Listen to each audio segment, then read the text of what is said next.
Desde los estudios de WTMBN en Orlando, Florida, Estados Unidos, presentamos Noticiero Internacional con Alonso García.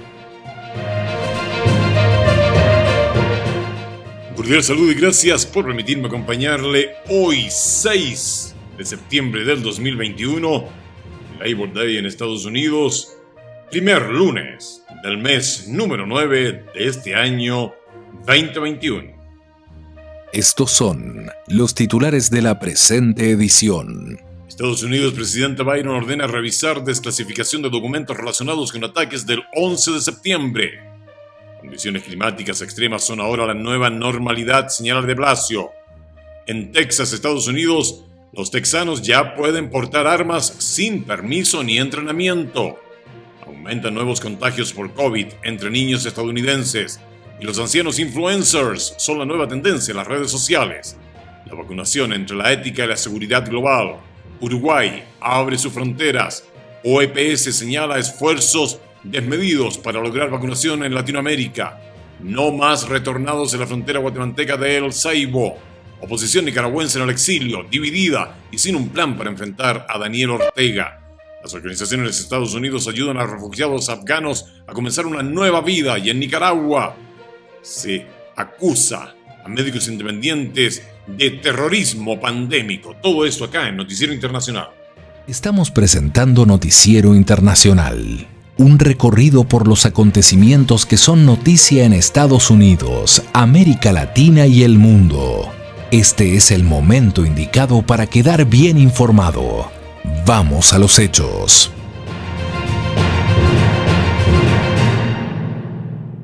Gracias, Juanjo Verones. Vamos de inmediato a Estados Unidos. Presidente Biden ordena revisar la desclasificación de documentos relacionados con ataques del 11 de septiembre. La información con Tony Cano. El presidente Joe Biden ordenó el viernes revisar la posible desclasificación de documentos de la investigación del FBI sobre los ataques del 11 de septiembre de 2001 contra Estados Unidos. Cuando me postulé a presidente, me comprometí a garantizar la transparencia con respecto a la desclasificación de documentos sobre los ataques terroristas del 11 de septiembre de 2001 en Estados Unidos, señaló Biden en un comunicado. Al acercarnos al 20º aniversario de ese trágico día, estoy honrando ese compromiso.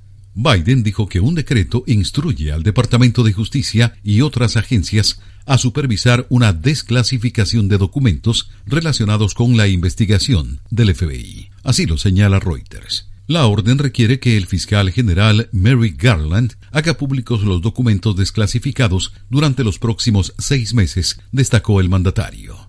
Familiares de las víctimas de los ataques pidieron el jueves al organismo de control del gobierno de Estados Unidos que investigara sus sospechas de que el FBI mintió o destruyó pruebas que vinculaban a Arabia Saudita con los secuestradores. Biden conmemorará el aniversario de los ataques en los próximos días. Continuamos en Estados Unidos. Sin descanso operan cientos de socorristas para atender a los miles de damnificados que dejó en el noreste de Estados Unidos el trágico paso de Ida. Laura Sepúlveda nos tiene los detalles desde Nueva York. Mientras crecen las cifras de fallecidos en la costa noreste del país ya tras el paso de Ida, la gobernadora del estado de Nueva York, Katie Hochul, anunció la creación de un grupo de trabajo que ayude a prever los efectos de fenómenos naturales inevitables que se están registrando y que a altas velocidades rompen nuevos récords. Entre tanto, las autoridades avanzan en la recolección de datos e información que les permita acceder a fondos públicos. En el terreno hay equipos de FEMA integrados con nuestros equipos en esta región, los 14 condados que fueron afectados. Están integrados para hacer evaluaciones de daños. Necesitamos números reales para llegar al gobierno federal, para cumplir el umbral de los $30 millones. Eso no es problema. Todos estamos por encima de los $30 millones de daños en esta región. La Oficina de Finanzas de la Gobernación ya se encuentra también en proceso de evaluación para dar apoyo en cuanto a seguros de vivienda para quienes hoy, a cuenta del huracán, carecen de ella. En la Gran Manzana, 1.300 vehículos de policía ofrecen apoyo en zonas afectadas. Más de 1.000 edificios sufrieron daños. El alcalde de la ciudad también anunció la creación de grupos de trabajo preventivo. Vamos a tener a funcionarios del gobierno de todas las diferentes áreas, consultando con expertos. Vamos a poner juntos un nuevo conjunto de protocolos y políticas para la Semana del Clima. Eso será para la semana del 26 de septiembre. Eso deja en claro que estos incidentes de condiciones climáticas extremas son ahora la nueva normalidad. Y en Texas, siempre en Estados Unidos, entró en vigor una nueva ley que permite portar armas sin permiso ni entrenamiento. Y como nos dice Arnoldo Rojas desde Houston, la medida sigue causando controversia. Adelante, Arnoldo. Para portar un arma de fuego en Texas, ahora solo necesitas el dinero para comprarla. Esta semana entró en vigor la ley que permite la posesión de un arma de fuego sin necesidad de un permiso ni un entrenamiento para poseerla. La ley permite que cualquier persona de 21 años o más pueda portar una en público siempre que no enfrente una prohibición expresa. Los criminales están armados, entonces es solamente justo que también tengamos la misma oportunidad para igual poder defendernos de la gente que nos quiere hacer daño. El controversial estatuto entró en vigor en medio de un alza del 14% en incidentes violentos donde estuvo involucrada un arma de fuego en el estado de Texas, según la organización Gun Violence Archive, que guarda registros de al menos 3.200 casos del 1 de enero al 1 de septiembre de este año. Algunos jefes policíacos del estado han mostrado su desacuerdo con la ley, argumentando que el estatuto hará más difícil su trabajo. Si estás con un arma, aunque seas bueno, yo no sé eso. Todo lo que sé es que eres una persona con un arma.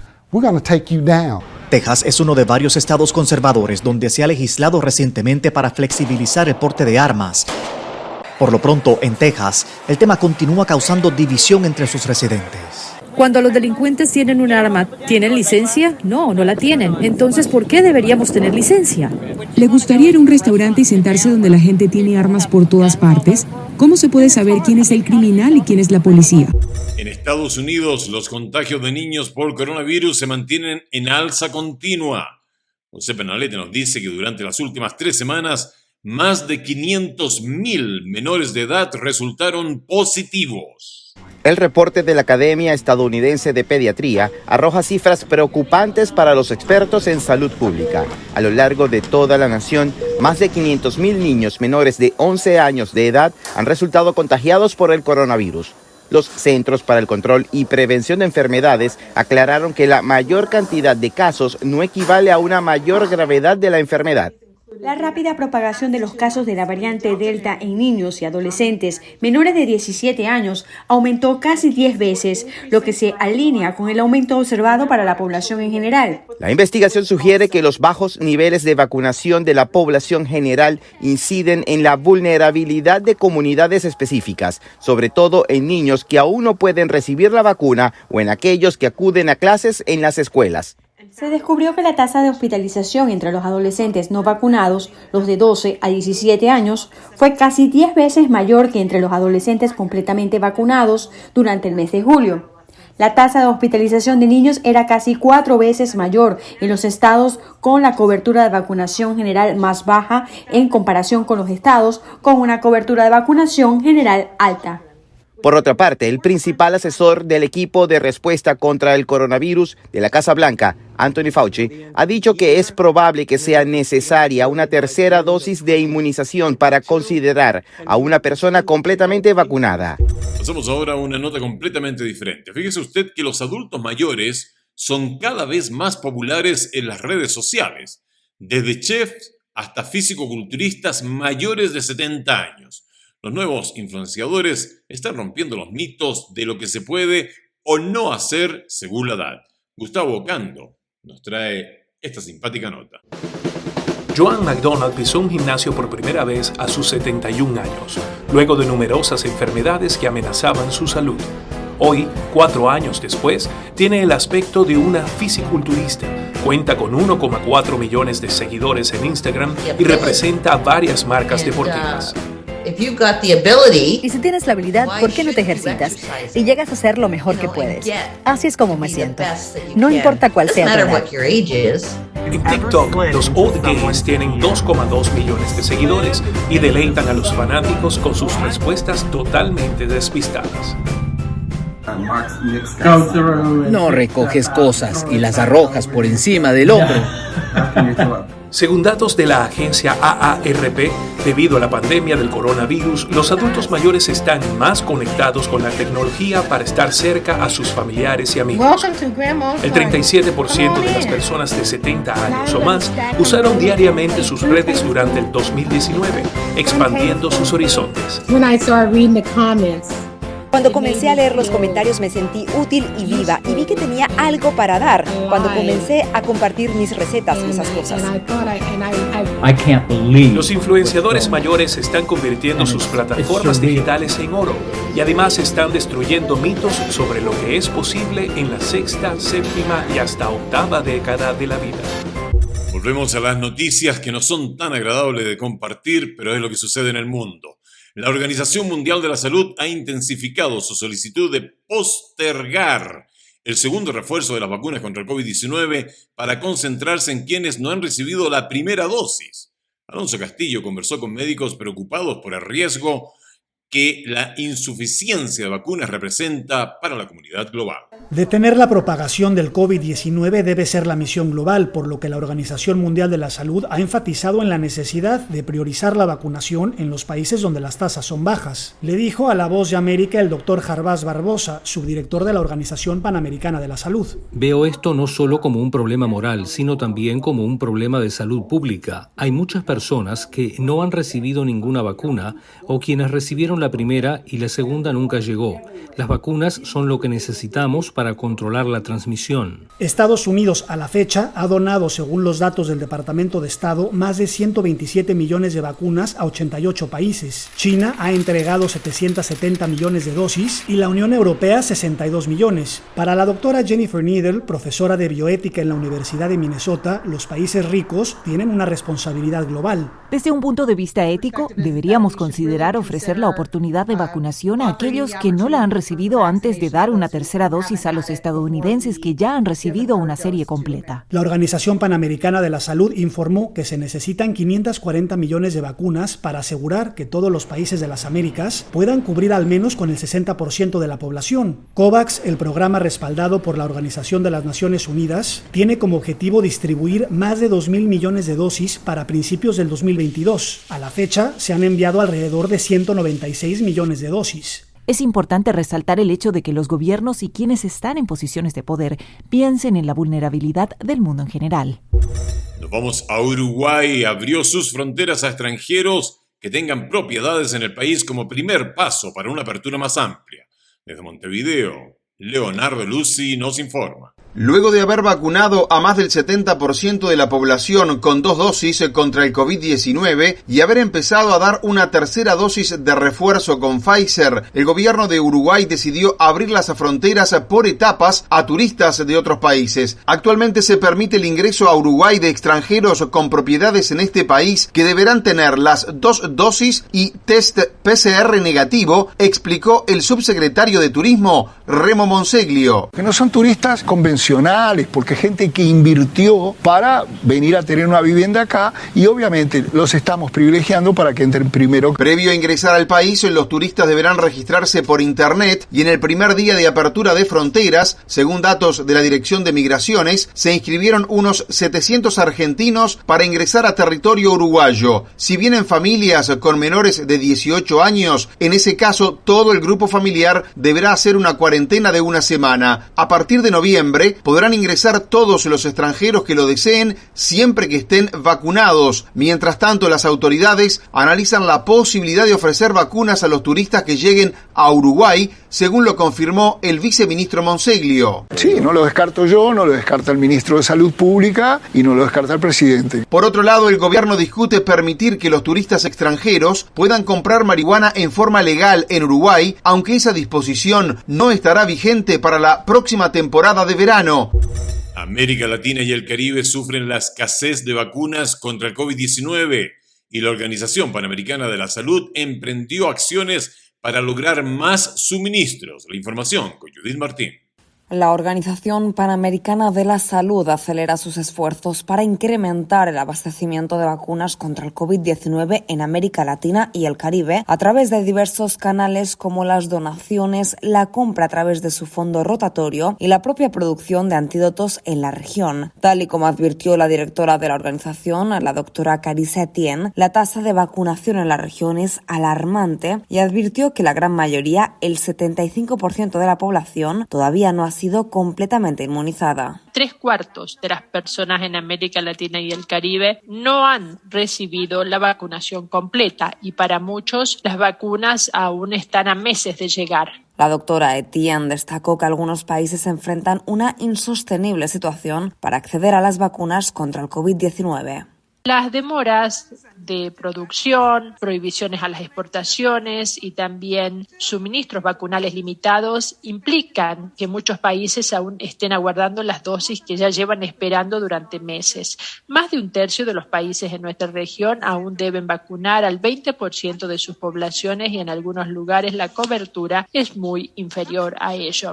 Etienne se refirió especialmente a la compleja realidad por la que atraviesan Haití y Venezuela, donde la fragilidad de sus sistemas de salud, sumado a los desafíos políticos internos, han retrasado todavía más las inmunizaciones. En tanto, y según sus estimaciones, la OPS calcula que deben suministrarse 540 millones de dosis de vacunas contra el COVID-19 para garantizar que todas las naciones de América Latina y el Caribe protejan como mínimo al 60% de la población. Para lograr este reto y ampliar el acceso de las vacunas en las áreas más rezagadas de la región, la Organización Panamericana de la Salud lanzó una nueva campaña para, según afirmó la doctora Etienne, atraer la atención de los países más desarrollados sobre la urgente necesidad de donar antídotos a nuestra región. Paralelamente, la OPS continúa utilizando su fondo rotatorio para adquirir vacunas y distribuirlas a los países miembros de la organización y se estima que 24 naciones recibirán más dosis contra el COVID-19 en el último trimestre de 2021 y a inicios del año 2022. Mientras tanto, y ante la dependencia de otros países del mundo para lograr insumos médicos, la Organización Panamericana de la Salud también planea impulsar la capacidad regional de producción de vacunas para que en un futuro América Latina y el Caribe puedan ser más autónomos. Nos vamos a Centroamérica. Guatemala confirmó que se detendrá la llegada de retornados a la frontera del Seibo, donde no existen las condiciones adecuadas para recibir a los migrantes. Eugenia Sagastume presenta las cifras oficiales y los resultados de la negociación que se desarrolló con México y Estados Unidos. Este vuelo con 132 guatemaltecos es el primero que llega a la capital guatemalteca y no a la remota frontera de El Seibo, a pedido del Ministerio de Relaciones Exteriores. Este es un proceso distinto a la deportación, es un proceso de retorno. Son gente que está, guatemaltecos que llegaron directamente a frontera e inmediatamente bajo el título 42, según la legislación norteamericana, son devueltos inmediatamente a territorio nacional. El canciller guatemalteco asegura que el cambio se logró tras una reunión celebrada esta semana en la Casa Blanca. Para que los guatemaltecos regresen a Guatemala de una manera organizada, coordinada, segura, pero sobre todo digna. También se acordó que los retornados por vía terrestre procedentes de México ingresarán por el puesto de Tecumumán, donde se tienen las condiciones necesarias para la recepción. En Tecumumán ya están todas las coordinaciones para tener ya ese centro también. Mientras, los hondureños serán enviados al puesto fronterizo de Corinto, Honduras. Para que los mismos salvadoreños y hondureños, nuestros hermanos centroamericanos, sean retornados directamente hacia sus países. Del 22 al 31 de agosto ingresaron a Guatemala por el Seibo más de 2.800 migrantes retornados bajo el título 42, sin contar los primeros grupos que llegaron desde el 12 de agosto, sin presencia de autoridades guatemaltecas, quienes aseguran desconocían la medida.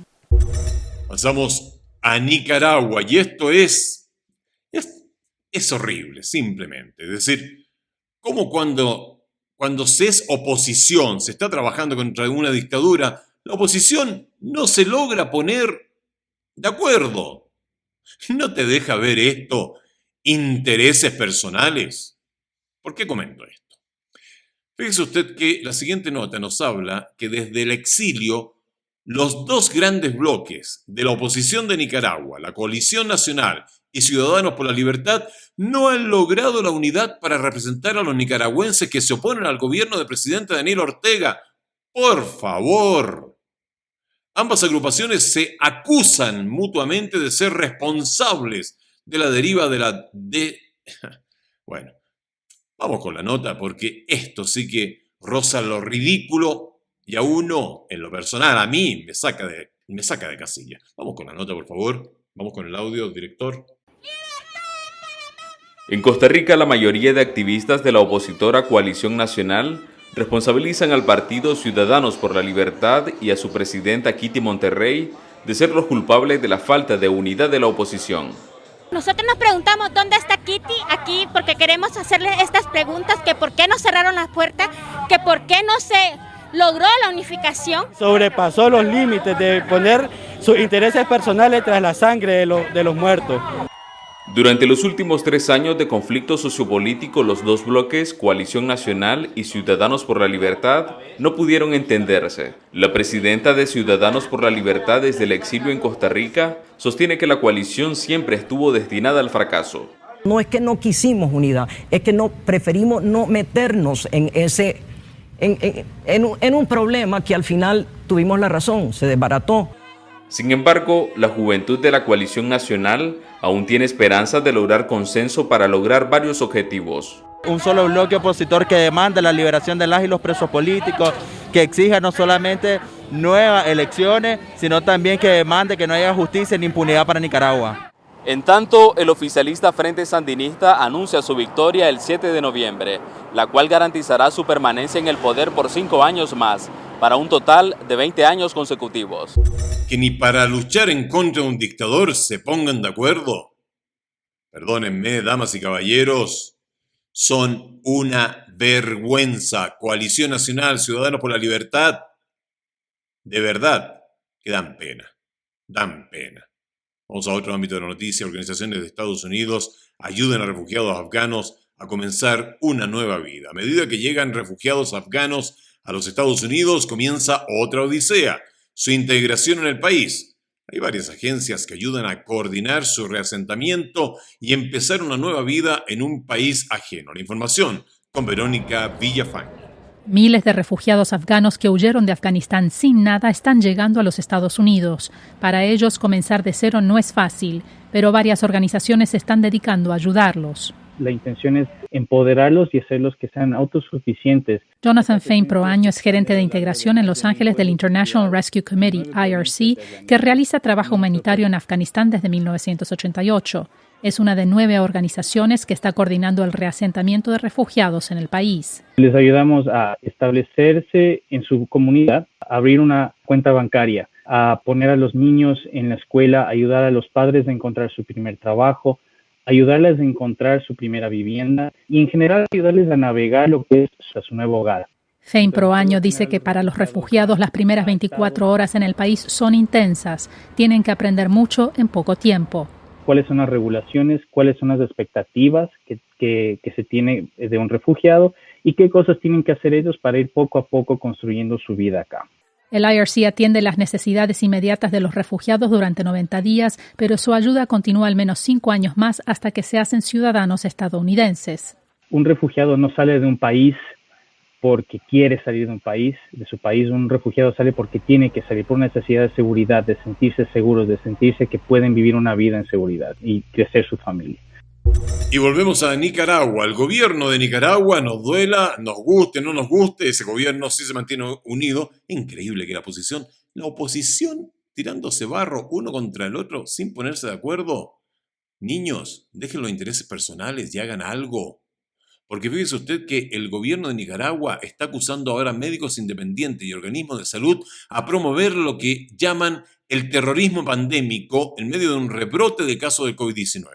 Vamos con la información que nos trae Daliana Ocaña desde Managua. La Organización Panamericana de la Salud informó, con base en datos del Ministerio de Salud de Nicaragua, sobre un incremento del 12% en los contagios de COVID-19 en las últimas 2 semanas en el país y detalló que los departamentos más afectados son Managua, Estelí, Matagalpa, Chontales y León, pese a que los contagios han aumentado de forma acelerada desde finales de julio y principios de agosto y que las cifras de organismos independientes están muy por encima de las cifras oficiales. El Ministerio de Salud no ha reconocido el rebrote de COVID-19 y la vicepresidenta y primera dama de la República, Rosario Murillo, acusó a medios independientes y organismos de salud de promover el temor en el país utilizando un nuevo calificativo. Sin alentar o poner oído al terrorismo pandémico, porque esa es otra. Antier decíamos, se hace terrorismo comunicacional. Sin embargo, y ante el incremento de los contagios, el Independiente Observatorio Ciudadano de COVID-19 llamó a la población a una cuarentena voluntaria. El epidemiólogo Leonel Argüello, que se encuentra en el exilio debido a la persecución del Estado que le quitó la personalidad jurídica a su organización, Centro de Estudios y Promoción Social, dijo a La Voz de América que la situación de Nicaragua se vuelve cada día más crítica.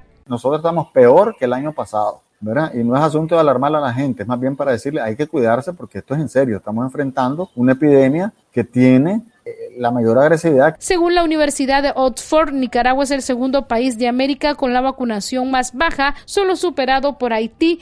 Pasamos ahora a la nota económica con Leonardo Bonet. Los estadounidenses están obsesionados con objetos de colección, lo cual ha elevado los precios de tarjetas, juegos de video y otros objetos. El frenesí ha generado pequeñas fortunas para algunos, pero también una profunda frustración para aquellos que aún disfrutan de los juegos y el intercambio de tarjetas como pasatiempo. Algunos de los objetos más codiciados son las reliquias de la infancia de los millennials. Entre ellos están tarjetas como Charizard Pokémon y Magic, The Gathering's Black Lotus, además de cartuchos de juegos de Super Mario Bros. De Nintendo. Algunas tarjetas se están vendiendo por centenares de miles de dólares y un cartucho en perfecto estado de Super Mario se vendió recientemente por $2 millones. Según la agencia AP, no se trata solamente de coleccionistas oportunistas que tratan de capitalizar el brote de nostalgia desatado por la pandemia. Todo el mundo parece estar buscando aprovechar el momento. Las empresas propietarias de franquicias como Pokémon están lanzando nuevas ediciones. Personalidades de Internet las están vendiendo y acumulando dinero por publicidad. Las compañías que dicen a los coleccionistas cuánto valen sus posesiones están realizando negocios sin precedentes y, al menos en un caso, recibiendo respaldo financiero de una prominente firma privada de inversiones deseosa de entrar en el juego. Aunque algunos coleccionistas solo ven signos de dólares, otros se quejan de la ruptura de sus comunidades. Los jugadores que desean regresar al juego persona a persona tras la pandemia no pueden encontrar las piezas que desean. Si están disponibles, los precios se han disparado astronómicamente. Los críticos de los altos precios son ahora hostigados por aquellos que consideran las tarjetas, libros de historietas y juegos de video algo similar a un portafolio de acciones. La fiebre de coleccionables ha sido alimentada en parte por un ciclo de personalidades de YouTube que impulsan el bombo de ellos y al aumento de los precios.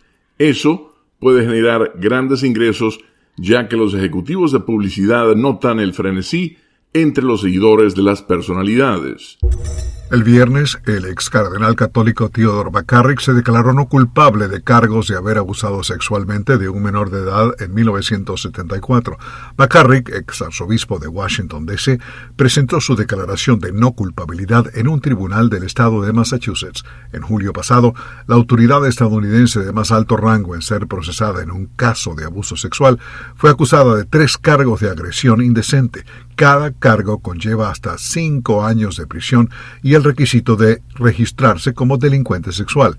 McCarrick, de 91 años, dice que no recuerda haber cometido abuso sexual. En 2019, McCarrick fue expulsado del sacerdocio tras una investigación del Vaticano que lo declaró culpable de delitos sexuales contra menores y adultos. Un informe del Vaticano publicado al año siguiente encontró que McCarrick escaló posiciones en la Iglesia a pesar de los persistentes rumores de conducta sexual inapropiada. Varios hombres han planteado demandas demandas civiles contra McCarrick por acusaciones de abuso sexual presuntamente ocurrido décadas atrás. Sin embargo, el plazo de prescripción en dichos casos expiró, por lo que el ex cardenal no sería objeto de cargos de carácter penal. Llegamos así al término de la edición de Noticiero Internacional de hoy lunes 6 de septiembre del 2021. Esta ha sido una producción de la WTMBM. Agradecemos al Broadcasting Board of Governors por el apoyo que nos da con corresponsales en los lugares de los hechos para mantenerlo a usted bien informado y siempre de primera mano. A nombre de todo el equipo y el mío personal, le deseamos un maravilloso día lunes. Si usted se encuentra en Estados Unidos, un fantástico Labor Day. Que tenga un lindo día, por favor, cuídese mucho.